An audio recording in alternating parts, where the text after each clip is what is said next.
Well, hello everyone. I want to welcome you to learn how to have nothing ever in the clear. And I'll actually explain a little more about that. I'm Michael White. I'm part of the R&D team at Veeam. And what we're going to talk about is how to use VM encryption from VMware to encrypt VMs and use Veeam encryption to encrypt VMs so that you can also still successfully back them up. And there's a bit of a trick to that. So that you'll be able to have your backups all encrypted, you'll have your virtual machines encrypted, and there's even a little trick I won't talk much about, how you can have your communications encrypted. So the fact is, there really is nothing ever in the clear. That means if someone steals hard drives, it means if someone steals backups, it's all encrypted. And well encrypted, good encryption. So we'll just jump right in. And as Kyle mentioned, we see this slide all too often, so we'll just skip it. We're also going to skip the table of contents because we're just going to go do stuff. So VMware Encryption first, we'll talk about it. There's actually something important that you'd need that you don't get from VMware, and that's a key management server. I'll be calling that any other time KMS as an acronym. What's really important, though, is that there's an HCL from VMware, and there's a link in here, but there's an HCL where you can learn exactly what KMSs are in fact approved to work with VMware. Incidentally, the standard is KMIP 4.1, as I recall, is what makes the KMS supported. And then you need to have 6.5 or later. This is a very complicated slide, but I'm using it to try and show you the flow. So step one is where you apply the encryption policy to a VM. And then two is when vCenter gets what's called a KEK, or a key encryption key, from the KMS. It provides it to the hosts. The hosts then create a DEK, a disk encryption key, to encrypt the virtual machine. And then they use the KEK to encrypt the DEK, if that makes sense. And that's probably step number 4 and step number 5. What's really interesting is the encryption occurs through the I/O filter. That's what we see in number 5. So it's on the outside of the virtual machine. And then in number 6, that's as if we have removed the policy of encryption from the virtual machine, and now it's back in the clear. So that's sort of the flow.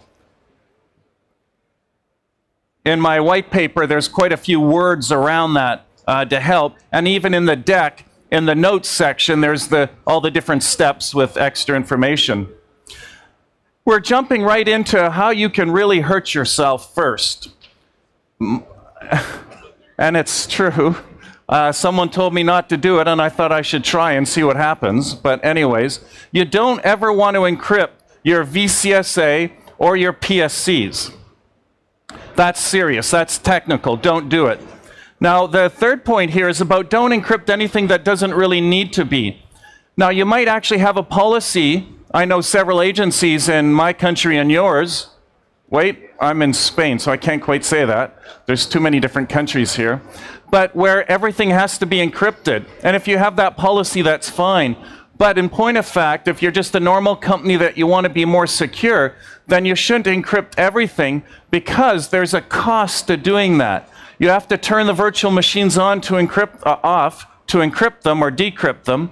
In addition, there is a processor cost to encrypting the machines. Now, if you've got newer processors, they very likely have hardware support for encryption, so it lessens the impact, but it's still a good idea to not necessarily encrypt everything. Now, what should you encrypt? Well, I think the very first thing you should encrypt is domain controllers.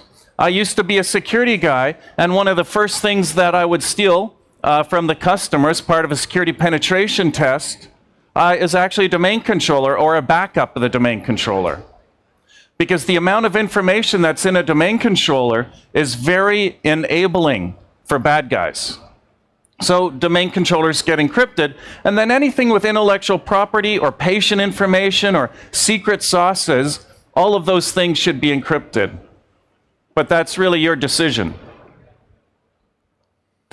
Now, one of the other things that I had problems with doing this work was once the KMS is enabled, and I used High Trust because I'm very fond of their product, but you could use whatever is used to, whatever you're used to that's also on the HCL. But sometimes I had problems with the enabling for the potential of encryption, not always working the first try. And that's why I actually have this screenshot here.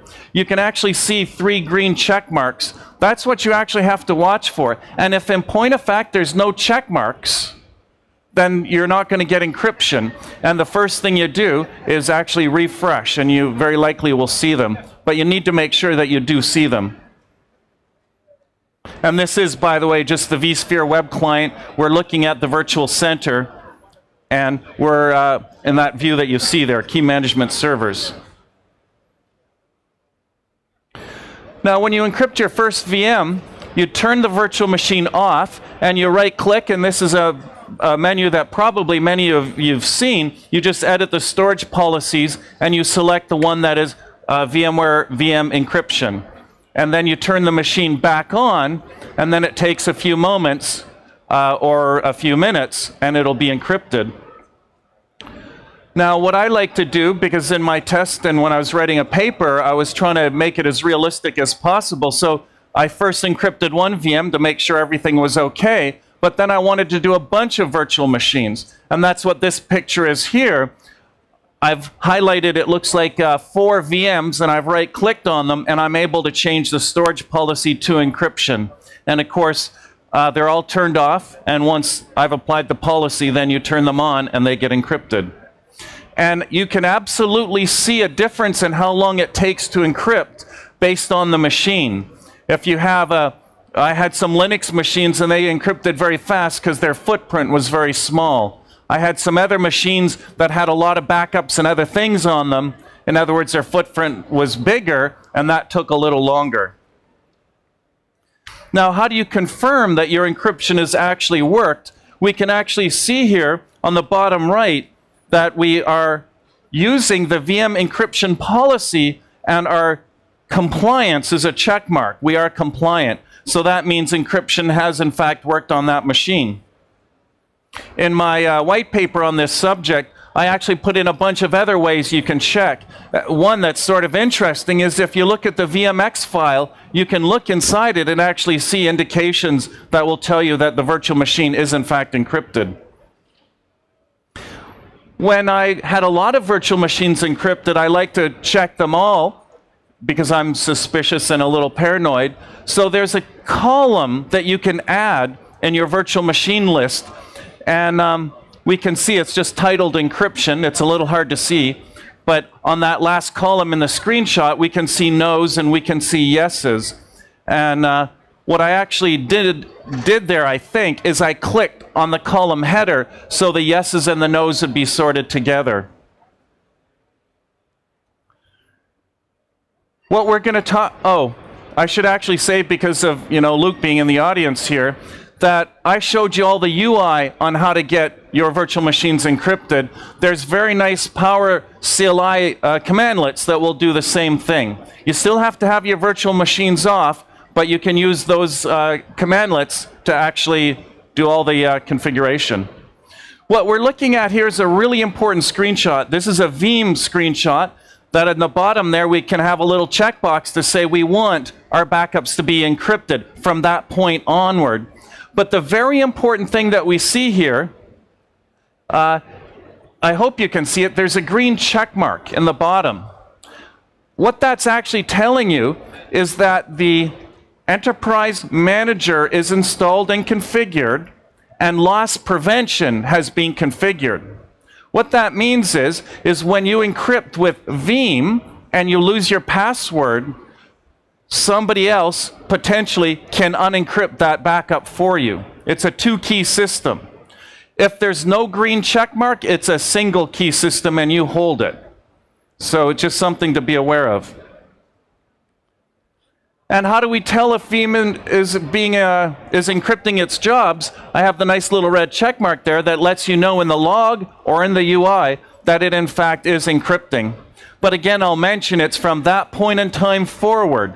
So all of your backups from the past aren't going to be encrypted. So you might want to do something about that, like deleting them, or maybe just letting time go by. They'll be encrypted over time, whatever your retention is, but it's something to think about. Now here's something quite exciting. When you want to decrypt a Veeam backup, if you're accessing that backup in the same backup server where you encrypted it, key management is automatic. You'll just be able to restore the VM or the files. But if it's in a different backup server, you will see this prompt to actually do an entry of the password. Now here's some things that I think are good suggestions. I remind you about don't encrypt everything, because it does take processor. I remind you about VMs need to be off to be encrypted or decrypted. Now, if you want to replicate virtual machines that are encrypted to another site, it works great, but only if you have a key management server cluster. So what that means is you have a cluster with the name of KMS. You registered KMS as the name with Virtual Center, but it's actually got, let's say, 3 actual key management servers, and one of them will be at the remote site. And that way, when your virtual machines replicate to that other site, there's going to be a key management server there. So if a power action occurs or anything like that, you'll always be able to have access to your data. You can have multiple storage policies on a VM. I wasn't going to put that, but then I realized many people don't seem to realize it. When they pick the vSAN policy or when they pick the VM encryption policy, they don't know that you can combine those. So absolutely, if you want to have a very customized storage policy that includes VM encryption and some fancy stuff from SolidFire as an example, I can tell you it works. You create a new policy that is Michael's special encryption policy, and it has the SolidFire stuff in it, it has the encryption stuff in it. It's very straightforward. If you're going to use Veeam, you need to make sure that Enterprise Manager is installed and configured, so you do have an emergency way into your backups. Oh yeah, and I remind you once again that I actually have a nice big white paper with lots of screenshots how to install and configure everything, and some good things to remember, because I can't put it all into this presentation. So that's just a reminder, there is a white paper. And the name of the chipset, AES-NI, that's what is going to provide the hardware bit of support for the encryption, and that's quite nice to have. There's a couple of things here I just remind you about. The technical white paper, here's the link, and there's the link to get the commandlets that'll actually allow you to do what we did in the UI through PowerShell. Do we have any questions at all? No questions. I'm